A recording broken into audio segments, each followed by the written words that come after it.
IELTS.org xabar berishi bo'yicha O'zbekistonda 2024-yildan 2025-yilgacha o'rtacha IELTS ball 6.1 bo'lgan.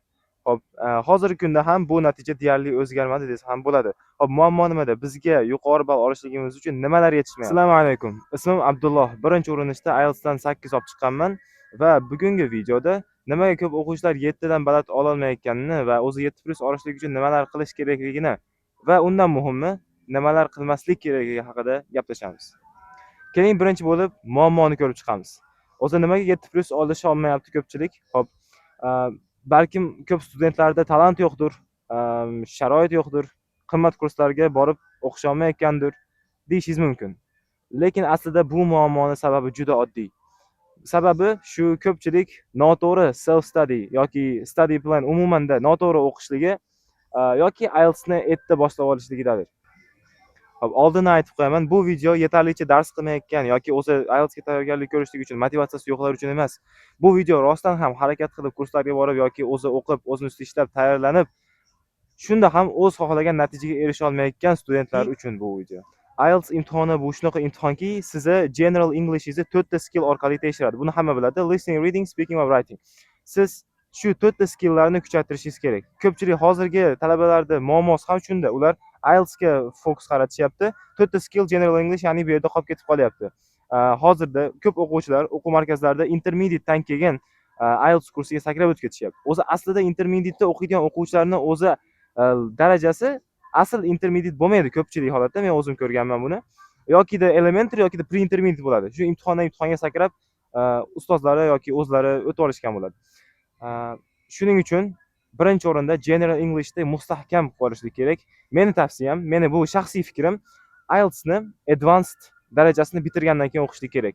Yokida juda kuchli upper intermediate bo'lishlik kerak yaxshi o'qishlik uchun. Shundan keyin IELTSga kirishsa 2-3 oyda yaxshi natija ko'rsatadi deb o'ylayman. Keling endi 7, 7.5 yoki 8 oladigan o'quvchilar qanday qilib tayyorlanishligi haqida gaplashamiz. Birinchi o'rinda ular general English'i zo'r bo'lishi kerak.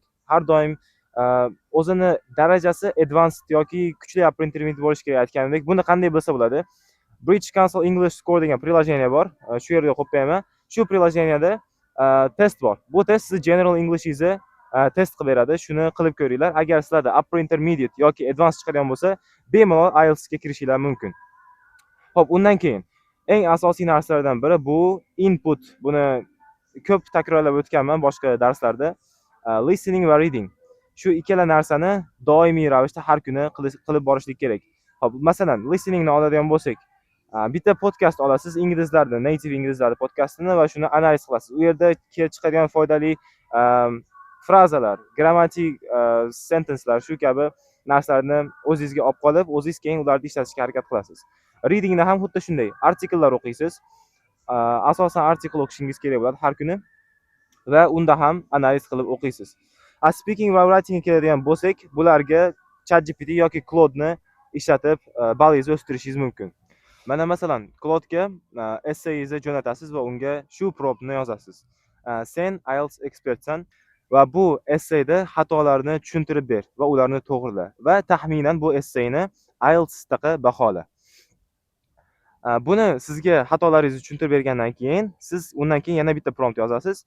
Endi sen IELTS examiner sifatida bu essayni qanaqa qilib 8 darajasiga olib chiqish mumkinligini menga o'rgat va shu essayni yozib ber deysiz. Undan keyin sizga u shunday essayni yozib beradi. Uni o'zingizniki bilan solishtirib siz xatolaringizni tushunib yetishingiz mumkin. Speakingni ham xuddi shunday qilasiz. Speakingizni jo'natasiz, sizga feedback beradi, siz undan improve versionini so'raysiz va o'zingiznikini ham kuchaytirasiz. Bu men aytgan narsalar hammasi har kuni qilinishi kerak bo'lgan eng minimal narsalar.